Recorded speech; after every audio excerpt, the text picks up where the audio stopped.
we're glad you're with us tonight. I'm Lynn Brooks. And I'm Terry Brewer. Topping the news tonight is the possibility of some pretty stormy weather. Where could it be headed, and when can you expect to see it? The latest now from Chief Meteorologist Richard Scott. Hey, Lynn and Terry, good Tuesday afternoon to you. Watching things on Home Team Interactive Radar now. Good news is no severe weather to talk about across our west or central Alabama counties, anywhere near the state of Alabama at this point. Just showers and storms happening. What is happening, though, the upper air dynamics to the west are moving in. The lifting mechanisms moving in, so shower storms will become more numerous, I think, this evening. In fact, over north and eastern part of Tuscaloosa County, some pretty hefty thunderstorms right now. These are moving off towards east-northeast at about 30 to 40 miles per hour. They stretch down to Demopolis and towards portions of Hale County and also central and east Greene County. These thunderstorms also moving off towards the east-northeast at about 30 to 40 miles per hour. And by the way, our quick cast tonight, showers and storms are certainly likely. Temperatures fall back around 67 by midnight. And again, after 10 o'clock tonight, some of the storms could grow to strong or severe limits. Not a major threat. We'll talk much more about your forecast, including that weekend forecast, coming up in Home Team Weather. The Tuscaloosa City Schools broke ground on a brand new school today. A new Tuscaloosa Center for Technology will soon give more space for expansion. Today, city, county, and school officials broke ground on the brand new TCT. The new building will be about 114,000 square feet. It will include classrooms, labs, administrative offices, also a multi-purpose room. The facility will also feature a safe room.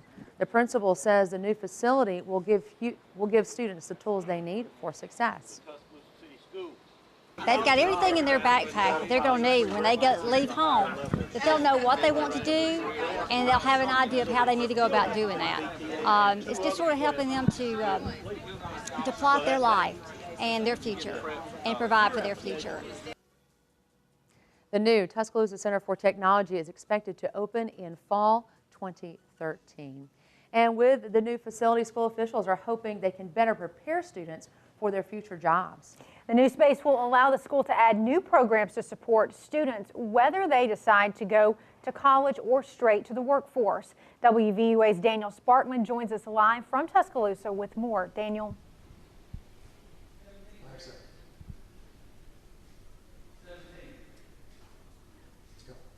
Thanks, Lynn and Terry. With the new Tuscaloosa Center for Technology, school officials are hoping to partner with local businesses to help students better get their foot in the door. Superintendent Dr. Paul McKendrick says one such partnership is with Mercedes-Benz. McKendrick hopes to expand the programs at TCT to include automobile design. He says the program would better prepare students for jobs surrounding the Mercedes plant and its suppliers. If we can get our students not only learning how to repair cars and fix cars, but also look into design and so forth, we think that would be a great benefit for our community because the workforce is needed. Part of any big industry, I think, that one of their issues is just finding people who can do those jobs.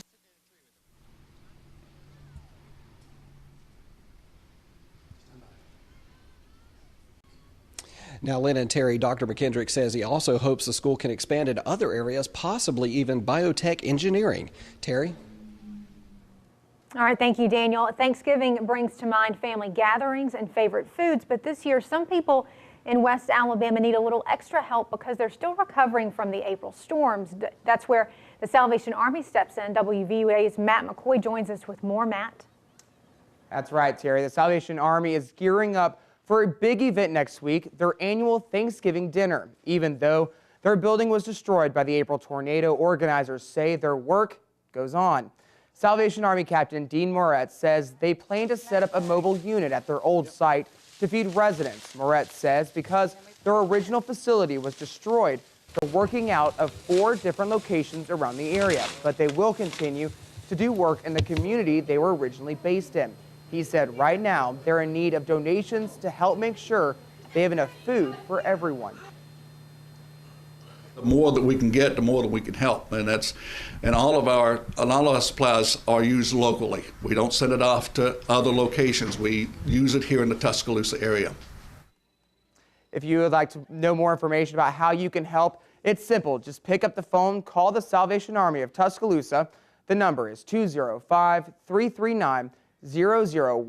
Captain Moretz says they will hold their Thanksgiving dinner next Wednesday, November 23rd from 10 a.m. until 2 o'clock at their original location on 2902 Greensboro Avenue. Lynn? Thanks a lot, Matt. Well, music, food, and good friends, the perfect ingredients for a fun Thanksgiving celebration. That's what the Senior Citizens Group at First Baptist Church in Tuscaloosa did today. And leading the fun, the Fowler twins and friend. The group is made up of Maureen and Catherine Fowler and their good friend Ida Ruth.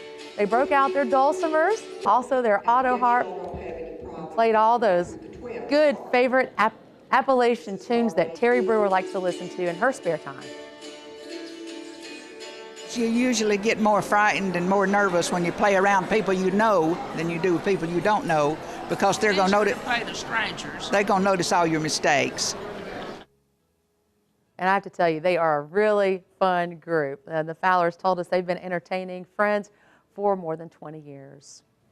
Also, a special programming note to pass along to you tonight. Be sure to join WVUA Alabama's home team next week for a special presentation dedicated to everyone touched by the April 27th storms. Our hour-long documentary, Faces of the Storm, will air at 7 p.m. on Tuesday, November 22nd. This special presentation is a look at the people impacted by the storm and their stories of loss, survival, and hope. Faces of the Storm will be brought to you commercial-free with special thanks to DCH and Nucor. Be sure to join us for Faces of the Storm next Tuesday, November 22nd, only on Alabama's home team station.